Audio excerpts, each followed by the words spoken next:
Federalist 54. The Apportionment of Members Among the States. From the New York Packet, Tuesday, February 12, 1788. Hamilton or Madison. To the People of the State of New York. The next view which I shall take of the House of Representatives relates to the appointment of its members to the several states, which is to be determined by the same rule with that of direct taxes. It is not contended that the number of people in each state ought not to be the standard for regulating the proportion of those who are to represent the people of each state.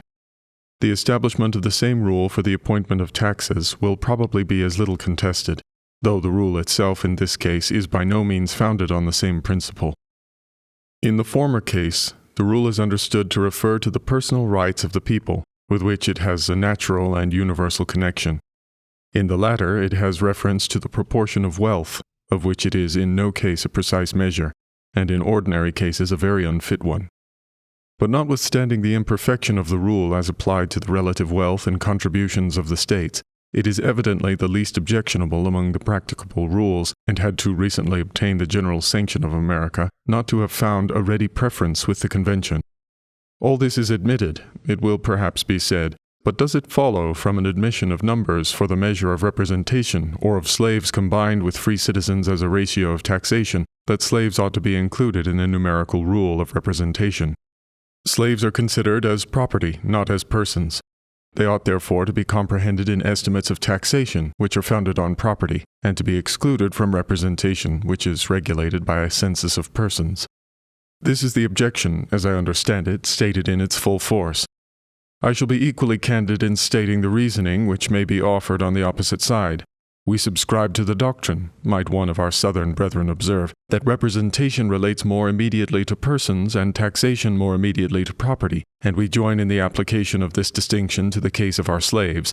But we must deny the fact that slaves are considered merely as property and in no respect whatever as persons. The true state of the case is that they partake of both these qualities, being considered by our laws in some respects as persons, and in other respects as property. In being compelled to labor not for himself but for a master, in being vendible by one master to another master, and in being subject at all times to be restrained in his liberty and chastised in his body by the capricious will of another, the slave may appear to be degraded from the human rank, and classed with those irrational animals which fall under the legal denomination of property. In being protected, on the other hand, in his life and in his limbs against the violence of all others, even the master of his labor and his liberty, and in being punishable himself for all violence committed against others, the slave is no less evidently regarded by the law as a member of the society, not as a part of the irrational creation, as a moral person, not as a mere article of property. The Federal Constitution, therefore, decides with great propriety on the case of our slaves when it views them in the mixed character of persons and of property. This is in fact their true character. It is the character bestowed on them by the laws under which they live, and it will not be denied that these are the proper criterion, because it is only under the pretext that the laws have transformed the Negroes into subjects of property that a place is disputed them in the computation of numbers. And it is admitted that if the laws were to restore the rights which have been taken away, the Negroes could no longer be refused an equal share of representation with the other inhabitants. This question may be placed in another light. It is agreed on all sides that numbers are the best scale of wealth and taxation, as they are the only proper scale of representation. Would the convention have been impartial or consistent if they had rejected the slaves from the list of inhabitants when the shares of representation were to be calculated, and inserted them on the lists when the tariffs of contributions was to be adjusted? Could it be reasonably expected that the Southern states would concur in a system which considered their slaves in some degree as men when burdens were to be imposed, but refused to consider them in the same light when advantages were to be conferred? Might not some surprise also be expressed that those who reproach the Southern states with the barbarous policy of considering as property a part of their human brethren should themselves contend that the government to which all the states are to be parties ought to consider this unfortunate race more completely in the unnatural light of property than the very laws of which they complain? It may be replied, perhaps, that slaves are not included in the estimate of representatives in any of the states possessing them. They neither vote themselves nor increase the votes of their masters. Upon what principle, then, ought they to be taken into the federal estimate of representation? In rejecting them altogether, the Constitution would, in this respect, have followed the very laws which have been appealed to as the proper guide. This objection is repelled by a single observation. It is a fundamental principle of the proposed Constitution that as the aggregate number of representatives allotted to the several states is to be determined by a federal rule founded on the aggregate number of inhabitants, so the right of choosing this allotted number in each state is to be exercised by such part of the inhabitants as the state itself may designate. The qualifications on which the right of suffrage depend are not, perhaps, the same in any two states. In some of the states, the difference is very material. In every state, a certain proportion of inhabitants are deprived of this right by the constitution of the state, who will be included in the census by which the federal constitution apportions the representatives. In this point of view, the southern states might retort the complaint by insisting that the principle laid down by the convention required that no regard should be had to the policy of particular states towards their inhabitants, and consequently that the slaves as inhabitants should have been admitted into the census according to their full number, in like manner with other inhabitants, who, by the policy of other states, are not admitted to all the rights of citizens. A rigorous adherence, however, to this principle is waived by those who would be gainers by it. All that they ask is that equal moderation be shown on the other side. Let the case of the slaves be considered, as it is in truth a peculiar one.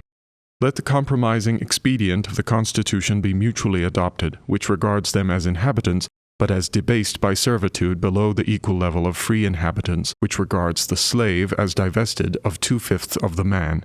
After all, may not another ground be taken on which this article of the Constitution will admit of a still more ready defense?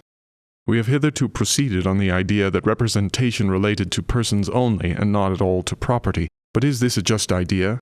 Government is instituted no less for protection of the property than of the persons, of individuals. The one as well as the other, therefore, may be considered as represented by those who are charged with the government. Upon this principle it is that in several of the states, and particularly in the state of New York, one branch of the government is intended more especially to be the guardian of property, and is accordingly elected by that part of the society which is most interested in this object of government. In the federal Constitution, this policy does not prevail. The rights of property are committed into the same hands with the personal rights. Some attention ought, therefore, to be paid to property in the choice of those hands. For another reason, the votes allowed in the federal legislature to the people of each state ought to bear some proportion to the comparative wealth of the states. States have not, like individuals, an influence over each other, arising from superior advantages of fortune. If the laws allow an opulent citizen but a single vote in the choice of his representative, the respect and consequence which he derives from his fortunate situation very frequently guide the votes of others to the objects of his choice, and through his imperceptible channel the rights of property are conveyed into the public representation. A state possesses no such influence over other states. It is not probable that the richest state in the Confederacy will ever influence the choice of a single representative in any other state, nor will the representatives of the larger and richer states possess any other advantage in the federal legislature over the representatives of other states than what may result from their superior number alone. As far, therefore, as their superior wealth and weight may justly entitle them to any advantage, it ought to be secured to them by a superior share of representation. The new Constitution is, in this respect, materially different from the existing Confederation, as well as from that of the United Netherlands and other similar confederacies. In each of the latter, the efficacy of the federal resolutions depends on the subsequent and voluntary resolutions of the states composing the Union.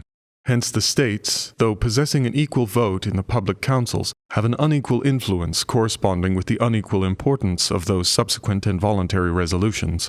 Under the proposed Constitution, the federal acts will take effect without the necessary intervention of the individual states. They will depend merely on the majority of votes in the federal legislature, and consequently each vote, whether proceeding from a larger or smaller state, or a state more or less wealthy or powerful, will have an equal weight and efficacy. In the same manner as the votes individually given in a state legislature by the representatives of unequal counties or other districts have each precise equality of value and effect, or if there be any difference in the case, it proceeds from the difference in the personal character of the individual representative, rather than from any regard to the extent of the district from which he comes. Such is the reasoning which an advocate for the Southern interests might employ on this subject, and although it may appear to be a little strained in some points, yet, on the whole, I must confess that it fully reconciles me to the scale of representation which the Convention have established. In one respect, the establishment of a common measure for representation and taxation will have a very salutary effect. As the accuracy of the census to be obtained by the Congress will necessarily depend in a considerable degree on the disposition, if not on the cooperation of the states, it is of great importance that the states should feel as little bias as possible to swell or to reduce the amount of their numbers. Were their share of representation alone to be governed by this rule, they would have an interest in exaggerating their inhabitants. Were the rule to decide their share of taxation alone, a contrary temptation would prevail. By extending the rule to both objects, the states will have opposite interests, which will control and balance each other and produce the requisite impartiality. Publius.